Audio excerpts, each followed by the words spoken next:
Welcome to the recorded version of Preparing for Loss, Death, Dying, and Grieving, part of the Family Caregiver Support webinar series brought to you by the American Society of Aging and a generous sponsorship from Home Instead Senior Care. Okay, our presenter today and every month is Lakeland Hogan. Lakeland is a gerontologist and caregiver advocate for Home Instead Senior Care. Lakeland works to educate professionals, families, and communities on issues older adults face.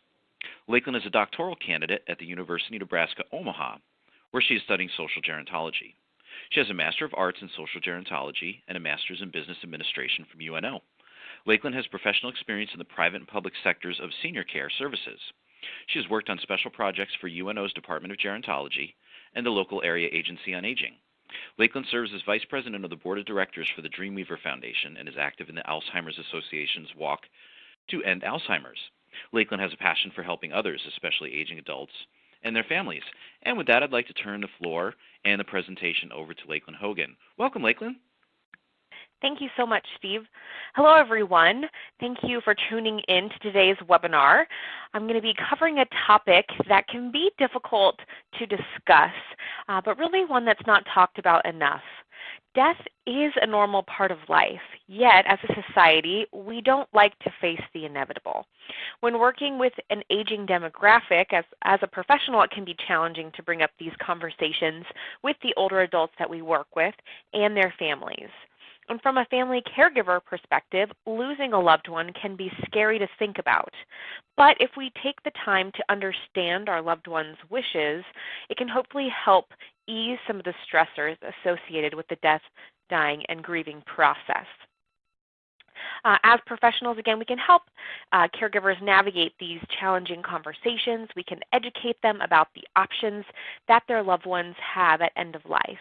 And while this topic is pretty broad, death, dying, and grieving, I'm hoping to give you enough information that you can go back to the individuals that you work with on a regular basis and provide them with some additional resources and support. So I apologize if it feels like I'm kind of cruising through this topic, but really there's so much to cover.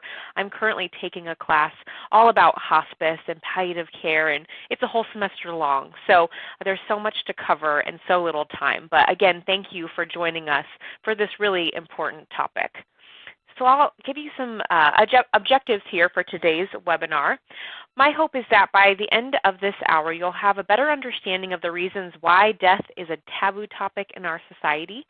We're going to talk about the importance of end-of-life planning. I also want to discuss ways older adults can make their wishes known. That's an extremely important part of this whole process. And also review the options for end-of-life care. And finally, share some resources that you can pass along to the families and older adults that you work with about the death, dying, and grieving process and how to best plan and prepare for that. So we're going to start by talking about why death is such a hard issue to discuss. According to a survey conducted by Home Instead, Inc., older adults are more comfortable planning for their funeral than the years leading up to it. Planning ahead for your funeral is very important. It can help your loved ones understand your wishes for burial, your desire for a memorial service or a funeral service. However, the years leading up to death are just as important to plan for, but it can be a hard reality to come to terms with.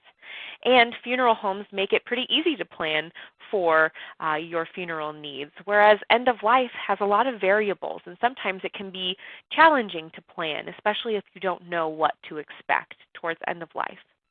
But when an older adult is able to express his or her wishes, it can really help the family and those around them carry out those wishes, especially if the individual is at a point where they can no longer make decisions for themselves.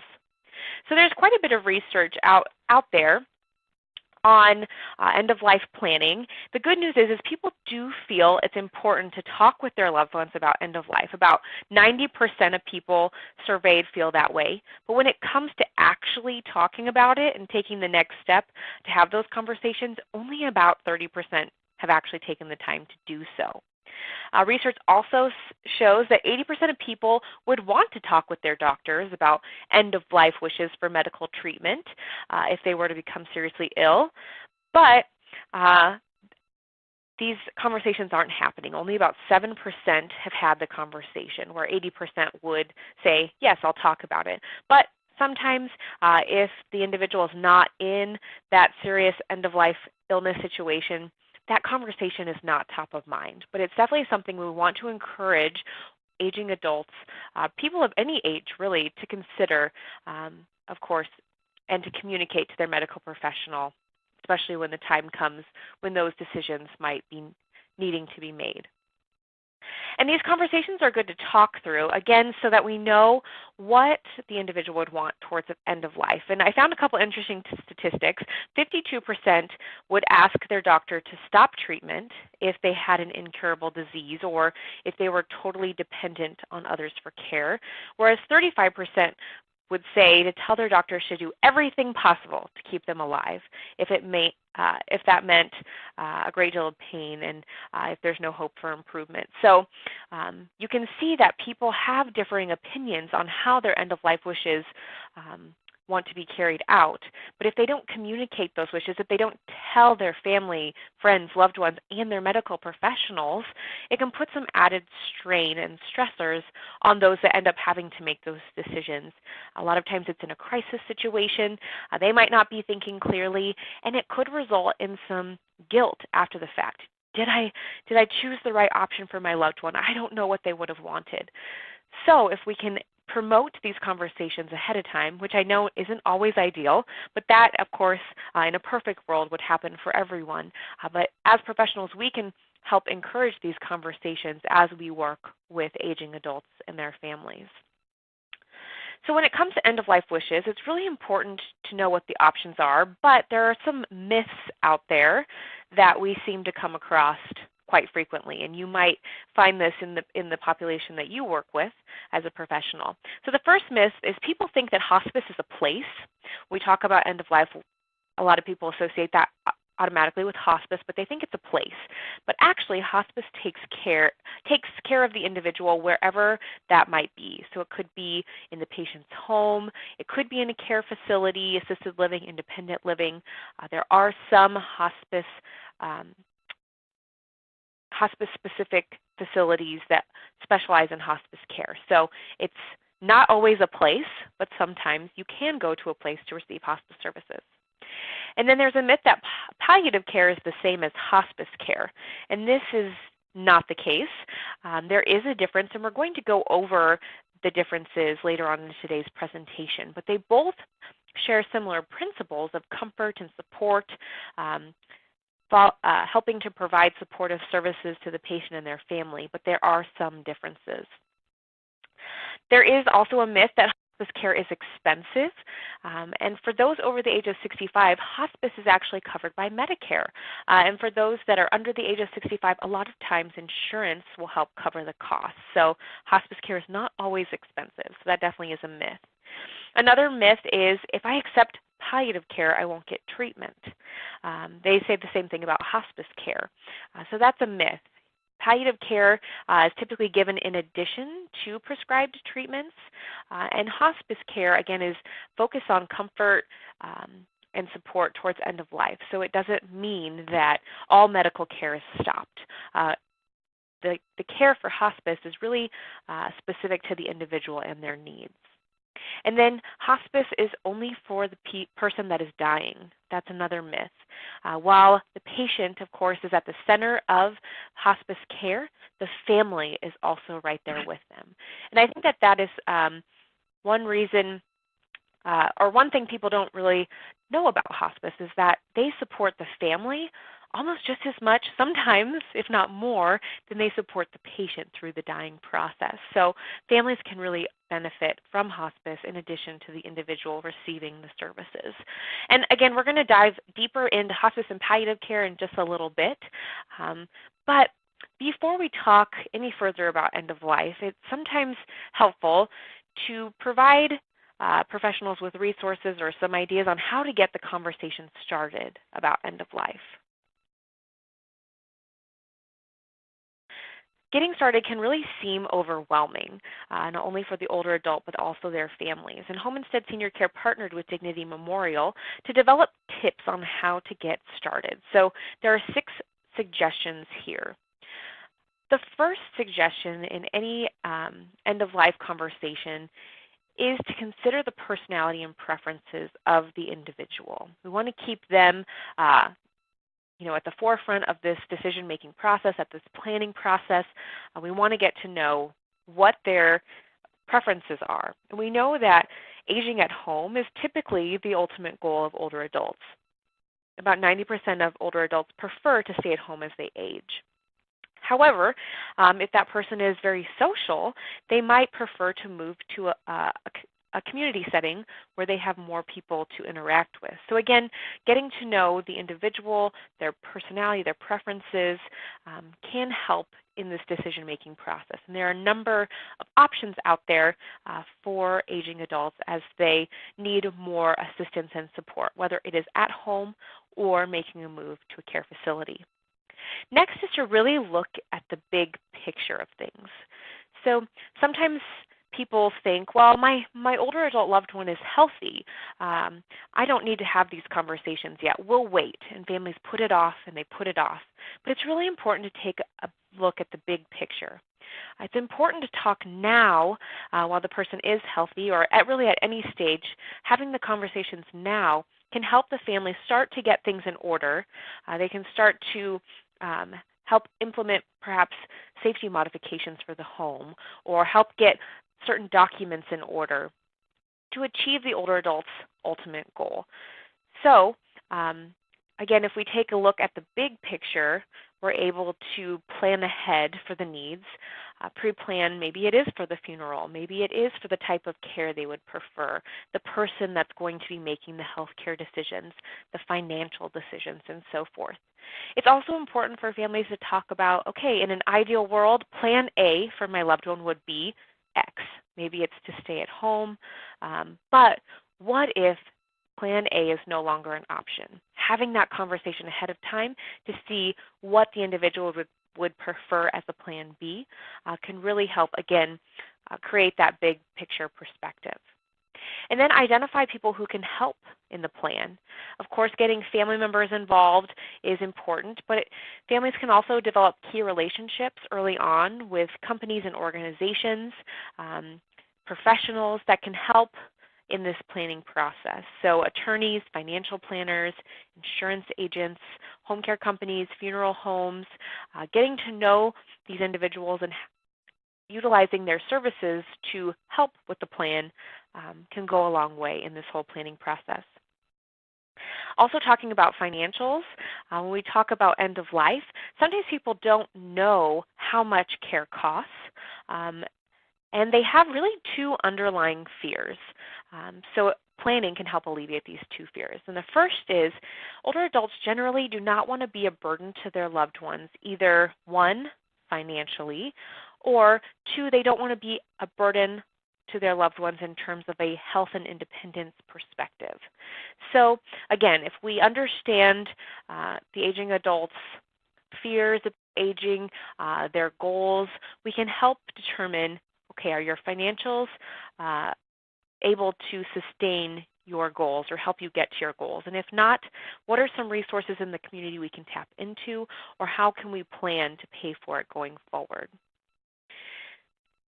And you can also complete a personal planning guide. This can really seem overwhelming, but there's a number of resources out there that can help families put together a guide.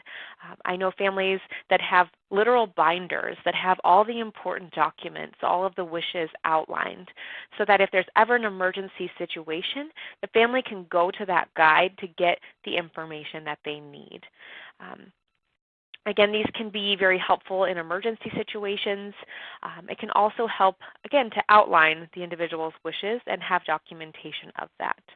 And I'll share a resource at the end that you can utilize to, or you can print off actually online a plan for the aging process that is very easily digestible for families. And then finally, it doesn't have to all be serious. It's important also to encourage older adults to kind of think about their bucket list items. People can get caught up in the practical aspects of planning, but ask the older adult, what is important to you? What are some things you have, what things have you not accomplished that you want to accomplish, or and how can we help you accomplish that? So we recently asked my own grandpa, he's 81, what he still wants to accomplish. He's in good health, but being a professional in this field, I'm probably overly inquisitive about my own grandparents' aging process. But my grandpa says that he wanted to go snow skiing one last time. So our family is really planning to make that happen for him. But for some older adults, it could be going back home to the family farm once more, seeing a grandchild or great-grandchild that's halfway across the country that they haven't met yet. So again, incorporate some of those types of questions into the planning process as well. What do they still have left to accomplish? So I mentioned that this can feel overwhelming, but it's important to educate families on where they can turn to for assistance in this planning process. So once you've started putting together these key aspects of your plan for your final years, it's important to connect with those key individuals who can help with that plan. And I mentioned a few of these already, but you can consult with an attorney. An estate planning attorney can help older adults and their loved ones determine what documents might need to be in place, such as a power of attorney, durable power of attorney, help get your will in order, or update your will. It's important to note that these plans, once they're in place, might need to be updated, especially if there is a major life event. For example, if the spouse passes away, the will need to be updated. Or if the adult child who was the power of attorney passes away, or maybe moves away to another state, isn't as close. Those are some things that may prompt an updating of these documents. So it's not a one-and-done conversation. These things can be revisited from time to time. Financial planners can also be helpful. Their expertise can help in identifying the funds that will be needed to carry out their end-of-life wishes. The National Association of Certified Financial Planners is a great organization to turn to for credible financial planners in your area. They have a website. But they can help identify things such as at what age can you afford to retire? Is the amount of monthly savings needed to reach your financial target, is that happening? Do you need to save more? They can help with insurance concerns and so forth. You might also want to consult a funeral director. I mentioned earlier, older adults are more open to the conversation about planning their funeral than they are to planning for the care they might need down the road. So if funeral directors are often willing to have conversations about end of life. You can even prepay for your funeral to alleviate that burden on your family towards end of life, and talk with your family about what you want your service to look like, if you want a service at all. You might be surprised at what the older adult's wishes are in comparison to what the family would have done had they not had that conversation. And then it's also important to research the options that can support the individual's final years. Again, if their goal is to stay at home, maybe even die at home, you can find out what resources are available in the community to either help them maintain their independence for as long as possible or to help support them through those final days, weeks, months. And finally, it's important to encourage the individual to tie up loose ends. So we talked about kind of the logistics of planning for end of life, but relationship issues and disagreements can really hinder the end of life planning. So if an older adult is expressing concerns about relationship issues or a past grievance that they want to mend, encourage them to tie up those loose ends in the final years. It can really go a long way in helping them come to terms with end of life. And we're going to talk even more about this in a little bit. But some examples would be to ask forgiveness, reconnect with old friends.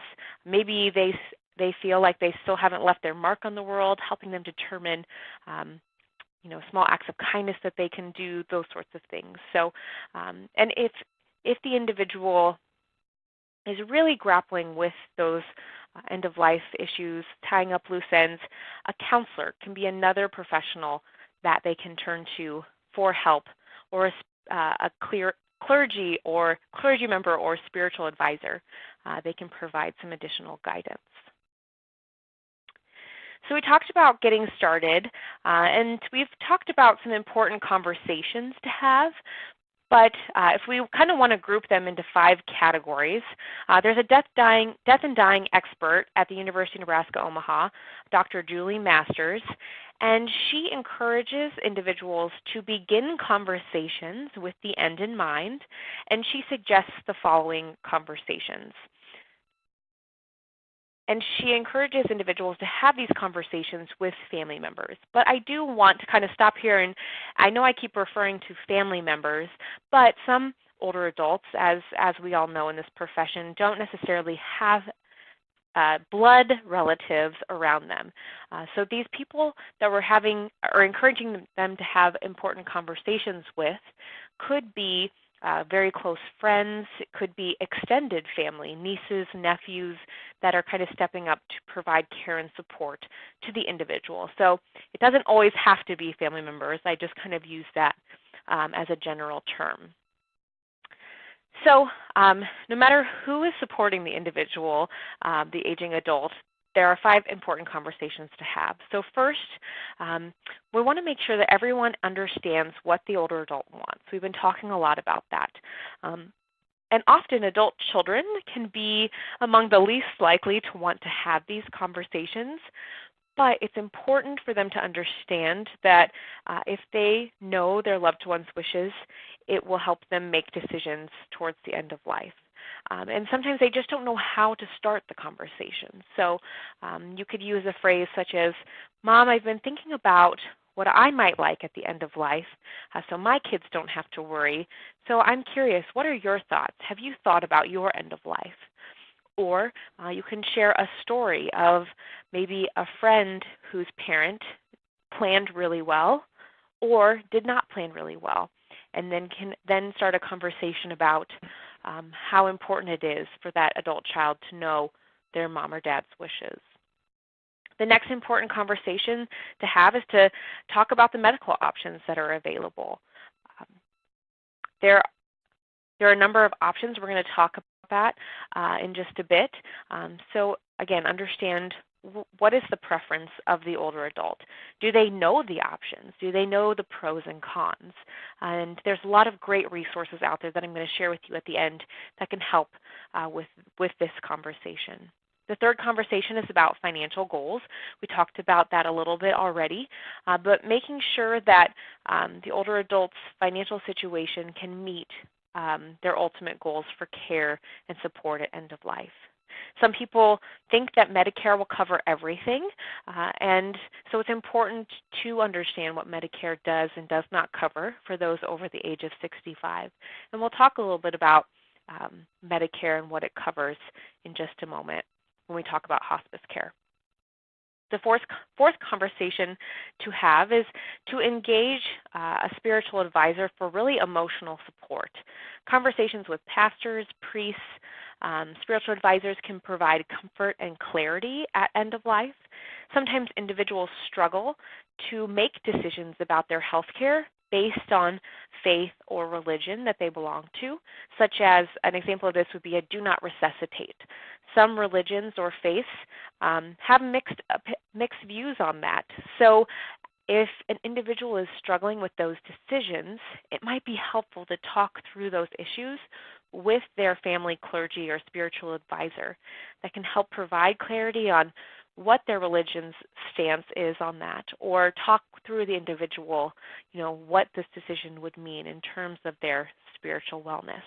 I don't think spirituality is talked enough about towards end of life. There's a lot more that we'll talk about in that regard in just a little bit. And then finally, the last conversation you need to have is to convey your care wishes to your care team. So these conversations are important, but they have to be communicated to those involved in the care team. So if the individual is working with a medical team, if they live in a care community, if they have care professionals coming in and out of the home, it's important to fill them in on the aspects of these important conversations that relate to their care. So again, if there is a do not resuscitate or a medical power of attorney, those pieces of information need to be relayed so that the medical professionals know how to proceed in certain situations. So having these conversations, really the ultimate goal is to help the individual, help their wishes to be carried out, and help them to live well towards the end of life. So we're going to talk a little bit more about what it means to live well. Living well to the end means that the individual gives some thought and consideration about their last days of life. Oftentimes when conversations about death can be had, it can really help the person better enjoy life and the time that they have left. There's power in not being afraid of death and recognizing that it can happen. These conversations can really provide peace of mind. Not being clear about preferences and deferring decision-making to adult children or family members can leave, again, those family members second-guessing their decisions. And Dr. Julie Masters talks about how some people have a sense of guilt or feel that they didn't do enough as a family caregiver, but knowing what someone wants or doesn't want in their final years can make a huge difference in those feelings of guilt or not feeling guilt after the loved one has passed. There's also a few questions that people can ask themselves or their loved one really to help them realize what it means to live well. So these important questions to ask are, where am I in life? Am I at peace with myself and my life? So, and another question you can add to this is, what do I still need to accomplish to make that peace with myself and with my life? So again, if we start these conversations with the end in mind, it can help bring up certain topics and issues and start providing opportunities for families to talk about end of life and how to help their loved one live well until the end. And for some, that might be getting some things in order, maybe decluttering the house. For some, it might be thinking about philanthropic efforts. It might be leaving a legacy. Legacy and life review are so important in helping people live well through the end of life. And we'll talk more about that in just a little bit. So we've talked about the conversations necessary to lead us up to end of life. But now we're going to talk about nearing the end of life's journey. So the final months, weeks, and days of life. Again, this can be a sensitive topic and one families aren't thinking about soon enough. As I mentioned, I'm currently taking a hospice class, and we've had many discussions about those who are dying and their families and how they really wait until the last few days or weeks of life to utilize support systems that are available to them, or they don't know about hospice. So therefore, they're not going to look into it. So they're really missing out on opportunities to be better supported towards end of life. So as professionals, we can educate them on the options that they have. So when we talk about end of life, there are some common medical conditions that individuals will likely have towards end of life. So when we look at Center for CMS data, the following conditions of those that are enrolled in hospice are listed here on the screen, and they're in no particular order. But we know that cancer has historically been thought of as really one of the main conditions that people would have to enroll them in hospice. However, more common conditions are starting to kind of surface to the top, and that's heart disease, COPD, and Alzheimer's or dementia.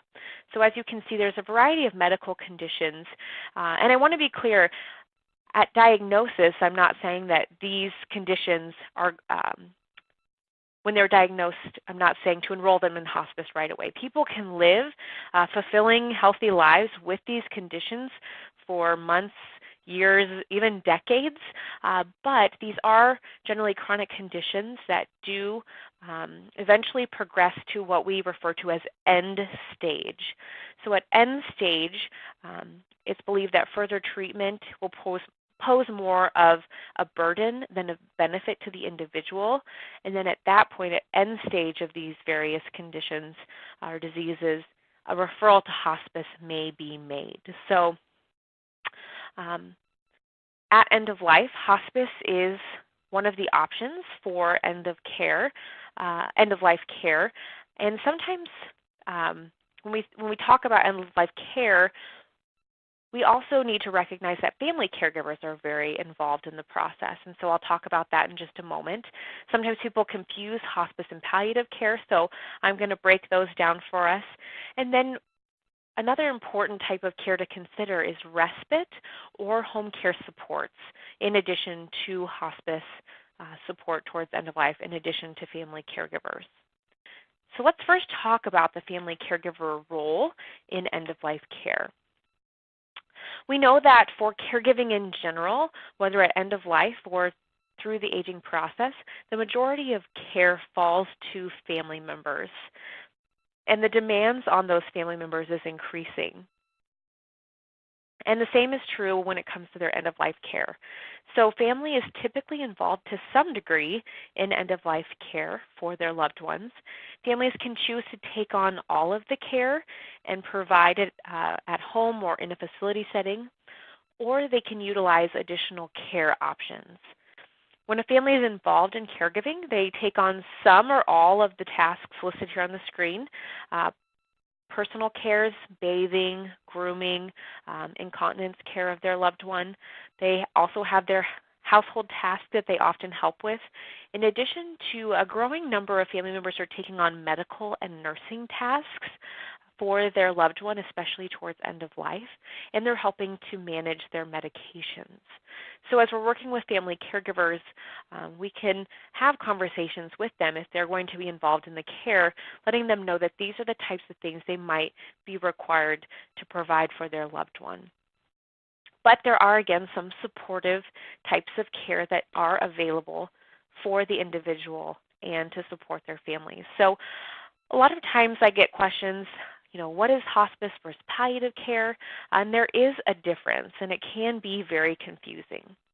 Palliative care is kind of a newer type of care. Hospice hasn't been around for a long time either, but palliative care is even a more recent offering. But it can be best described, palliative care, as a pain-relieving or comfort level of care. People of any age can receive palliative care for a serious illness, whether it is life-threatening, a chronic condition, or for someone who has a life-limiting illness. The goal of palliative care is to improve symptoms by helping to relieve pain and stress from the condition or illness that they're experiencing.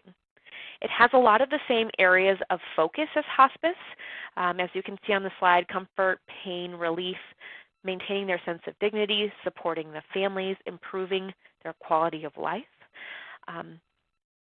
However, there is typically a transition from palliative care to hospice care when the person receiving palliative care no longer gets any sort of curative treatment.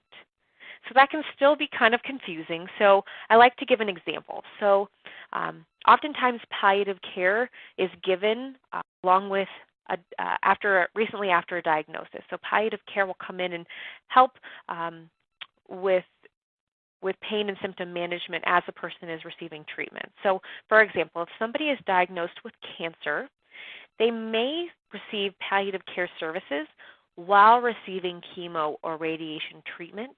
And that palliative care is there to really help control the symptoms and ensure that the goals of the individual are being met.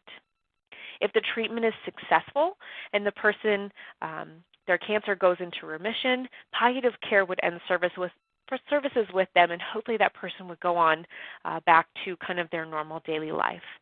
However, if the individual is receiving palliative care along with their treatment and the treatment is no longer working and the medical professionals determine that there's no more curative treatment that would be helpful for this individual, then the individual would likely transition from palliative care to hospice care, and the hospice care team would support them through end of life. So I hope that that example gives you a better idea of palliative care versus hospice care.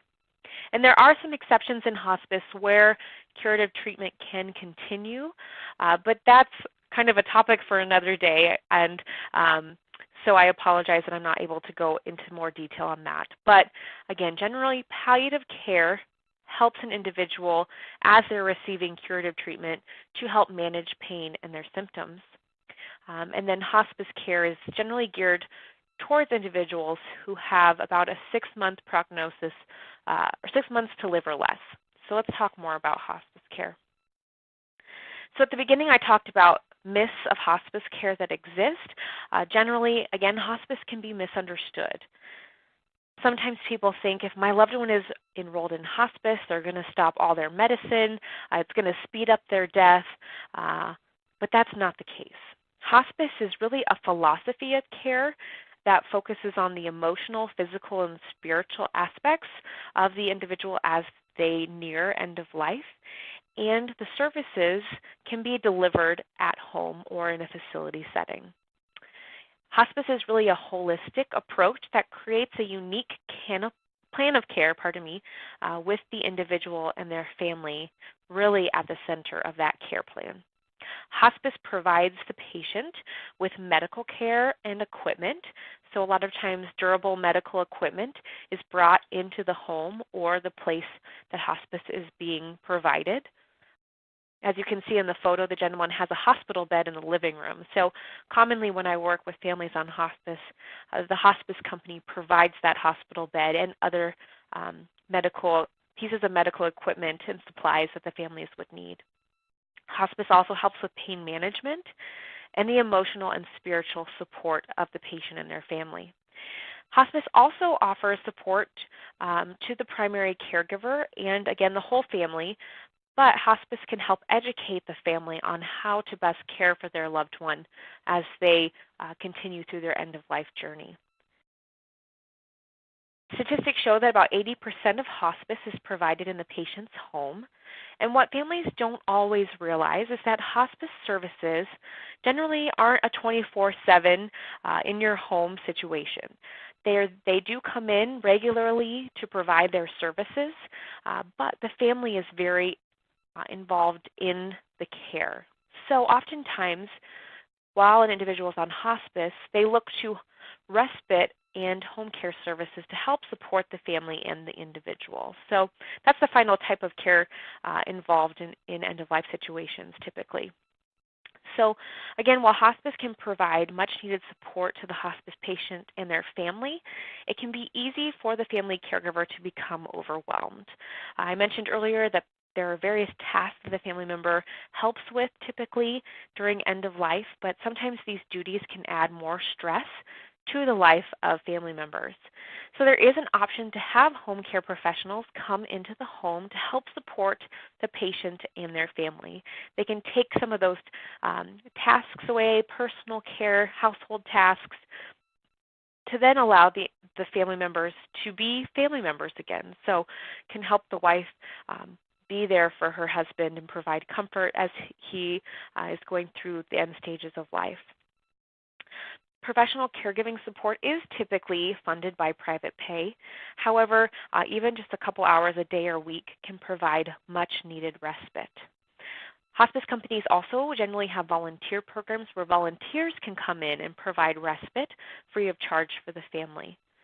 And I forgot to mention this on the last slide, but hospice care is generally paid for by Medicare if someone is over age 65. And if you're under age 65 and have insurance, oftentimes insurance will pay for care. Hospice companies also can typically help find resources to pay for hospice services if the individual is uninsured. However, palliative care at this point is not covered by Medicare. So if an individual would like to receive palliative care, the social work team might have to talk with the family about ways to pay for that care. So Medicare, with the Medicare hospice benefit, it covers all of those support services in the home. It can also cover up to a 5-day respite stay in a facility, so they could move their loved one to a facility for 5 days of respite if the family caregiver needs time away, or if they have an event that they need to go to out of town, if they need a few days of rest, if they have to take some time for work or to attend to their own families. They do have some respite benefits through Medicare hospice as well. So I've talked a lot about the various people involved at end of life, but sometimes it's helpful to have a visual of that. So I wanted to pull that up here quickly. So as you can see, that person and family is at the center of the graphic. Really, that is the hospice philosophy, that the person and the family are at the center and all the professionals come together to provide support. So I just want to point out a few key people in this care team. The physician, there's still a physician involved in the hospice care team. They might have limited involvement, but there is a physician overseeing every hospice team. And nurses, they also come out to routinely visit and help assess symptoms, and they often help educate family members, teaching them how to care for them from a personal care perspective, perhaps how to administer medication to keep their loved one comfortable. The social workers provide information and help coordinate community services. They're a very valuable part of the care team. There's also the chaplain. They come out and do a spiritual assessment of the individual and their family and are there to provide support if requested. There's also a variety of therapists that might be involved. Some might be speech and physical therapists. Some might be music therapy, massage therapy. So families can ask the hospice social worker or hospice team if any of those alternative therapies are available for their loved one. I mentioned hospice volunteers play an important role in the care team. And then there's often hospice aides like a home health aide, bath aide, that comes in on an intermittent basis to help with bathing and tasks of that sort. And again, you can hire in professional caregivers as well. So that kind of gives you a good visual of the care team. So we talked a lot about, the physical aspects of hospice care, but there really is that emotional, spiritual side of hospice that I want to spend the remaining time talking about. When someone is faced with death and dying, it can arouse a wide range of emotions, and people really react differently when faced with their own mortality. So this experience differs from person to person. We need to help family members understand that everyone is an individual and, again, needs to deal with death in his or her own way.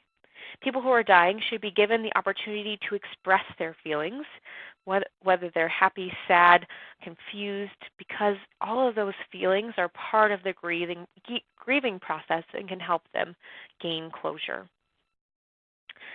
Supportive relationships allow for open communication and give the dying person the freedom really to express those emotions. Again, they might range from fear and frustration to feelings of sadness, hopelessness, but there can also be moments of joy and moments of reconciliation that happen at end of life. There's a couple books that I'm going to recommend at the end that tells stories of families at their end of life journey, and there's some pretty inspiring conversations that can happen at end of life that are important for that sense, again, that sense of closure. But it is really important to support the emotional needs, not only of the individual, but also of the family. So there's some kind of general guidelines for families that they can follow in supporting the emotional needs of their loved ones. So the first is to be honest. It's always important to be upfront and encourage them to tell the truth. And it's important for them to acknowledge death, but also convey their their support for the individual. So families want to avoid cliches such as everything's going to work out, you'll be back to your old self in no time. Those are phrases that families should generally try to avoid. Instead, supporting them, letting them know that they are there for them, that they will be okay once they pass on. Supporting them, but being honest about the reality of the situation. It's also important not to be judgmental. Again, everyone deals and manages their feelings in different ways. So family members can listen with an open mind and understand that their loved one might cope differently. It can be really helpful. It's also important to keep in mind that family members will grieve in different ways. One person might be really involved in the care while the other starts to pull away. That might just be that individual's method of coping. So we, again, just need to be non-judgmental but supportive of one another. And sometimes it might be uncomfortable because there might be a lot of silence towards end of life. But families need to know that it's okay to allow for silence. They don't need to always fill that silence with idle chatter. But they really want to try to match the behavior of the individual. So the person that is dying might be tired. Their body is shutting down. Their body's having to work really hard to take them through the end of life. So they might not have the energy to talk, continue conversation. They might be deep in thought. They might want to rest in silence. So if the person does not respond to the attempts at conversation, we want to let family members know that that might just be a cue that they need to put the individual's preference for silence at the forefront and just be present. They don't have to say a word. Oftentimes the presence of family around is just as powerful, even if they're not saying anything. Holding a hand, rubbing a back, putting lotion on their feet might be really soothing and still the comfort that they need at that time. And then finally, respect the person's personal space. Each individual might feel different about how close they allow family members to be towards end of life.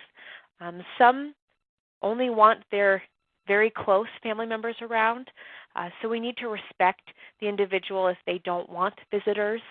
We need to let families know that the individual's needs need to be respected. So we've talked about how to help people deal with grief, how we can support them, but there are really five general stages, of grief that family members might experience.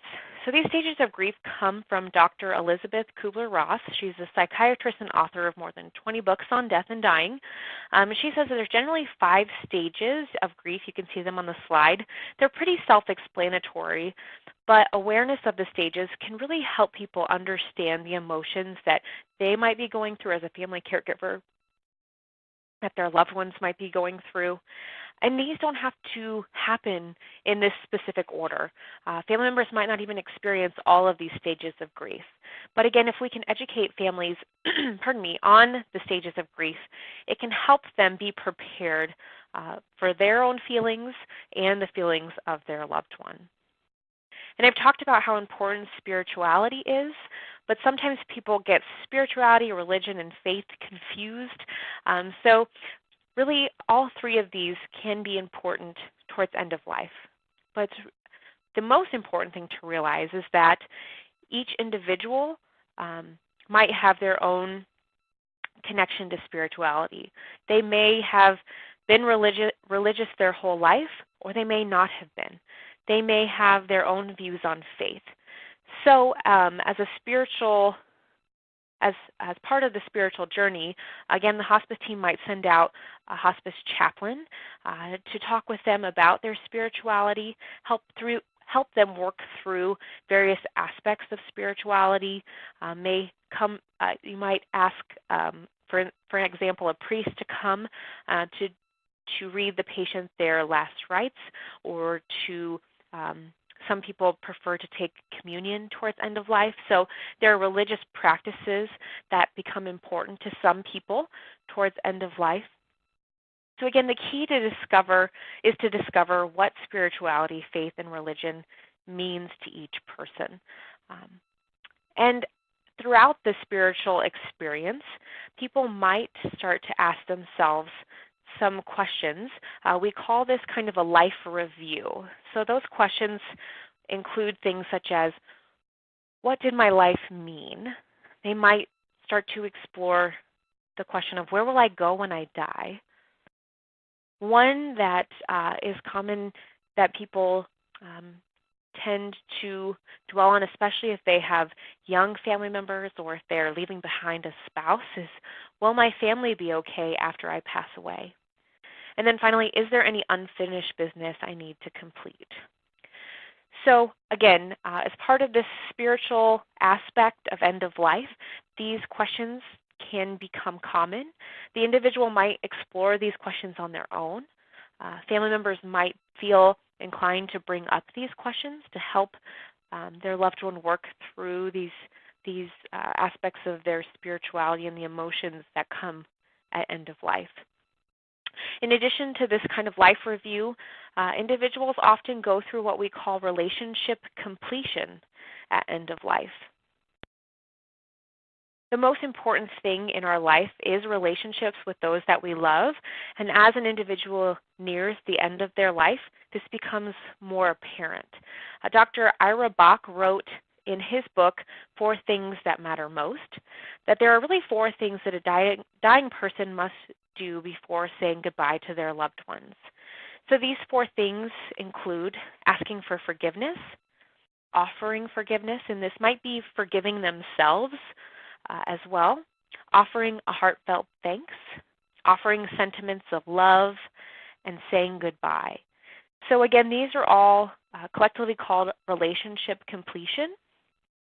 Individuals might express this verbally. They might express it in a letter or a card. And we need to prepare families for these conversations.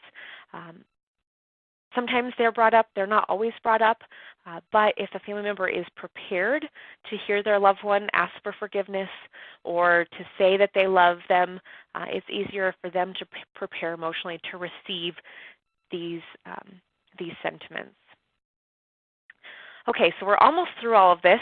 I know we're running close on time, but I did just want to touch quickly on self-care for family caregivers, because as a family caregiver helps their loved one through end of life, a lot of times they're providing hands-on care, providing emotional support, spiritual support.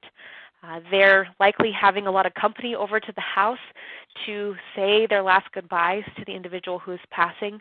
They might be feeding a lot of people. They feel like they have to do all these household tasks. But we really want to encourage caregivers to make sure they're taking care of themselves.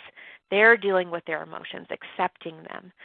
We need to let caregivers know that they need to make the most of this remaining time they have with their loved ones. So avoid judging yourself. If your house is a mess, who cares? If you're feeling a variety of feelings that doesn't feel natural, doesn't feel like they're supposed to happen, don't judge yourself. It's important that we validate our caregivers' feelings and make sure that they're expressing their feelings and emotions in a healthy way. And encourage family members to seek out maybe support groups or bereavement. Oftentimes hospice companies have bereavement supports available to not only the family caregivers that they're providing care to, but to the general public as a whole. So even if a family does not utilize hospice services, they can reach out to local hospice companies to get support that they need towards end of life and after their loved one has passed away. So it is important that caregivers take care of themselves. So I mentioned that we have some resources available. At composeyourlifesong.com, there's a kind of a neat music generator, like a Q&A that helps families go through the different aspects of end-of-life planning and help them determine if they have or have not planned, and then offers resources on how to help them complete their end-of-life planning. So you can go to completeyourlifesong.com. And then here's a whole host of other resources. I'm going to leave those up on the slide as we go to some questions, but I just want to point out a few. The 5 Wishes is a great document that really encompasses a lot of end-of-life planning and can help families kind of go through that process in a really easy-to-use and understandable way, as well as the Conversation Project. And then there's some books listed here. There's one that I don't have listed that I recently read called The Final Journeys. It's also by Maggie Callahan. She wrote Final Gifts and Final Journeys, so that's a good one. And then there's, at the 40/70 Rule website, there's a action plan for successful aging. So it's 4070talk.com, another plan you can download and print off to help families talk through these crucial end-of-life conversations. So I apologize that we only have a couple minutes left for questions. I tried to cover as much as I could, but I hope that this gives you some tools for when you are working with families and aging adults on end-of-life planning. So with that, Steve, I'll turn it back over to you for a couple questions. All right, great. Thank you, Lakeland. We got time for questions here. First question for you. I'm interested in fostering conversations about end of life in a healthy, reflective way well before the end of life. Do you have any tips about how to foster these conversations and welcome older adult clients into these types of conversations? Kind of an odd question to bring up if a client doesn't initiate it. I'm thinking particularly about group settings.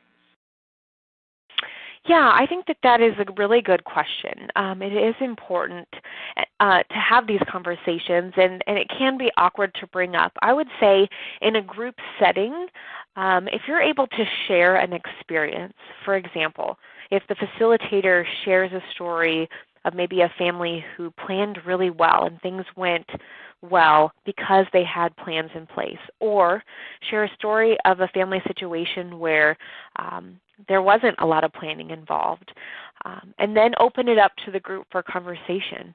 Have them talk about, how would they want the situation to go for themselves, put themselves in that person's shoes, and then get them talking about, what kind of resources are available to help them start planning.